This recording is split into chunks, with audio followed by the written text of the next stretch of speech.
Forecast में तो सबसे पहले वीक को देखना है, लेकिन उससे पहले चूंकि मंथ क्लोज हो चुका है तो मंथ को देखना बहुत ज़्यादा ज़रूरी है। सबसे पहले हम जाएंगे मंथ में।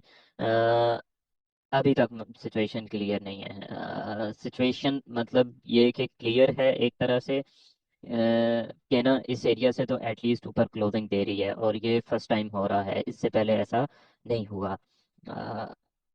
लेकिन मैं ना यहाँ पे आपको वॉल्यूम भी दिखा देता हूँ कि what is the volume. Top top पर वॉल्यूम कैसा आ रहा है। अच्छा, ब्रेक अच्छे से किया। टॉप पर भी वॉल्यूम अच्छा है। अभी हम थोड़ा सा जाते हैं वीकली में, मुझे वीकली में जाकर देखने दें।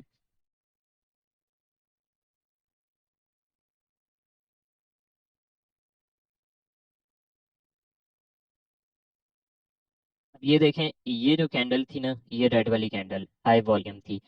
इसका हाई टेस्ट करके मार्केट नीचे आई है, लेकिन अभी तक आसार मिले जुले हैं। मतलब ये वाला एरिया जब तक मार्केट नहीं क्रॉस कर पा रही, तब तक हम कुछ भी नहीं कह सकते। आरएसआई को भी एक दफ़ा देख लेते हैं।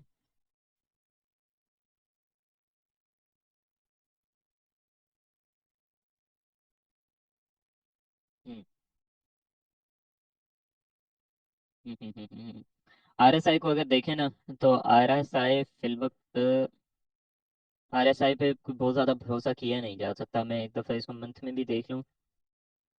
मंथली कैंडल में भी ये गुम गुम की सिचुएशन है, क्लियर सिचुएशन नहीं है। लेकिन वीकली में अगर हम देखते हैं, तो ये होकर कहाँ तक आई है, एग्जैक्ट कौन सा एरिया था, 58 तक। तो वीकली में अगर देखें तो ये बाय ही बता रहा है, यानी कि स्टैट्स फिल वक्त प्राइस एक्शन की तरह स्टैट्स बाय बता रहे हैं। डेली में, सॉरी, डेली में बाय बता रहा है। अब हमने देखना क्या है कि मार्केट के लेवल्स, मार्केट की चीज़ें and all the other things. अब आ जाए जनाब यहाँ पर। ये था ऑर्डर ब्लॉक, जिसको अभी तक टेस्ट नहीं किया मार्केट ने। उससे पहले फेयर वैल्यू गैप को ज़रूर टेस्ट किया है। मैं एक दफ़ा एक्सपेक्ट कर रहा हूँ कि मार्केट आएगी नीचे, आएगी नीचे। ये ये चीज़ होगी, दैट्स ओके। अब ये चीज़ जब होती है, तो उसके बाद अगर मार्केट नीचे आती है, तो फिर थोड़ा सा डिफरेंट सिचुएशन होगी। दूसरी तरफ मैं ना अभी भी रेंज ही कंसीडर कर रहा हूँ। लेट मी चेक के इंटरेस्ट रेट्स तो नहीं अनाउंस होने। मंडे को पॉल की स्पीच है, आईएसएम है। कुछ खास नहीं है, कुछ भी नहीं है, नथिंग। तो ना अनएम्प्लॉयमेंट क्लेम्स हैं। अगर तो फंडामेंटली कुछ हो जाता है, यानी कि फंडामेंटली उससे वो वेबसाइट पे चीज़ें वगैरह, ग्रुप में, चैनल में वो चीज़ें भेजते रहेंगे, फंडामेंटली कुछ हो जाता है, तो फिर गोल्ड की सिचुएशन डिफरेंट हो सकती है। Let's see. अब ये यहाँ पर जो गैप था, उसे पिक करके मार्केट ऊपर गई है। अब H4 में अगर आ जाएं, H4 में हम आते हैं अगर यहाँ पे, तो H4 में ना वही वाली जो अपॉर्चुनिटी मैं बता रहा था, वो स्टिल यहाँ पे नज़र आ रही है।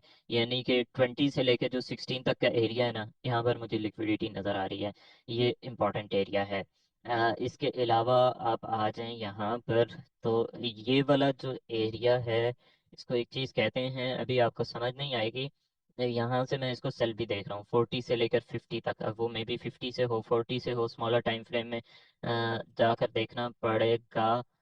लेकिन चूंकि मंडे है, थोड़ी सी सिचुएशन क्लियर होने दीजिएगा, डायरेक्ट डायरेक्ट ट्रेड ना ले लीजिएगा। फंसते हैं हम तब हैं जब हम डायरेक्ट ट्रेड एग्जीक्यूट कर देते हैं। हाँ बिल्कुल है। ये पूरी जगह है 40 से लेकर 50 तक ही बन रही है। अब देखें कि मार्केट ना एग्जीक्यूशन कहाँ से करती है। दूसरा, बड़े टाइम फ्रेम में अगर हम देखें, तो मैं ना अभी भी इसको बाय या सेल इस जगह से नहीं कह रहा। मे भी नीचे लिक्विडिटी लेने आए, मे भी यहाँ पे, जब तक स्ट्रक्चर क्लियर नहीं करती, तब तक कुछ भी नहीं कहा जा सकता। और यही बेहतर है कि हम फिलहाल कुछ नहीं कहें। ये कुछ मैंने लेवल्स आपको बताए हैं। मंडे या ट्यूसडे को जो फोरकास्ट होगी इंशाल्लाह, उसमें दोबारा हम लेवल्स कर लेंगे। और लेट्स सी।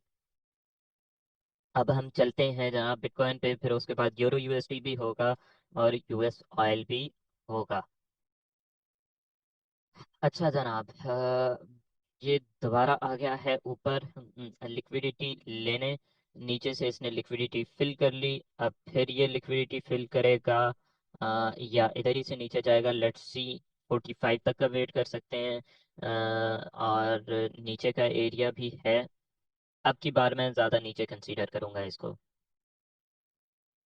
बहरहाल ये इसकी सिचुएशन है। अब नीचे आती है तो 40 से अब आप लोगों ने बाय नहीं करना।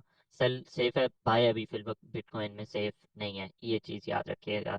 पूरी यहाँ पर ना इसने अपनी पूरी कंडीशन बनाई है, सेल की पूरा पैटर्न बना कर गया है। पहले इसने ये एक बाय ट्रैप बनाए मुसलसल, फिर उसके बाद नीचे स्ट्रक्चर शिफ्ट किया, फिर यहाँ पर लिक्विडिटी छोड़ दी और अब वो पिक करने आ रहा है। तो ये सिचुएशन बन सकती है। बाकी मार्केट है, मार्केट का कोई एतबार नहीं होता, लेकिन मेरा एक तज्जिया है और जाहिर है तज्जिया अगर ठीक ना साबित हो रहा होता तो यहाँ पर आप मुझे देखने ना आ रहे होते बार बार। इसी तरह से हम चले जाते हैं यूरो यूएसडी पर। दो तीन लोगों ने कहा था कि यूरो यूएसडी को भी करते हैं, तो आई थॉट कि ना यूरो यूएसडी को भी कर ही देते हैं। यूरो यूएसडी की अगर बात करें तो डेली जिस तरह से क्लोज हो रही है ना, तो यूरो यूएसडी को मैं इस जगह पे देख रहा हूँ 1.06614। मैं यूरो यूएसडी को डायरेक्ट इस जगह पर देख रहा हूँ।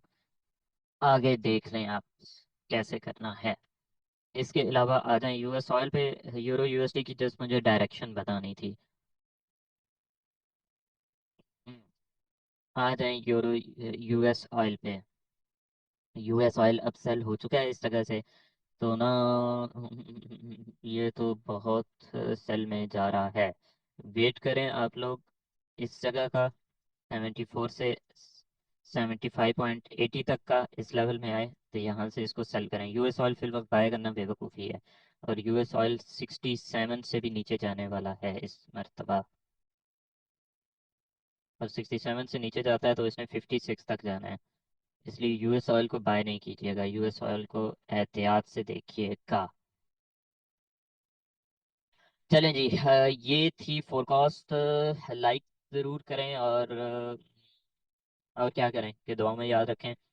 लेट्स मीट अगेन, दोबारा से मिलते हैं इंशाल्लाह। दुआ में ज़रूर याद रखें और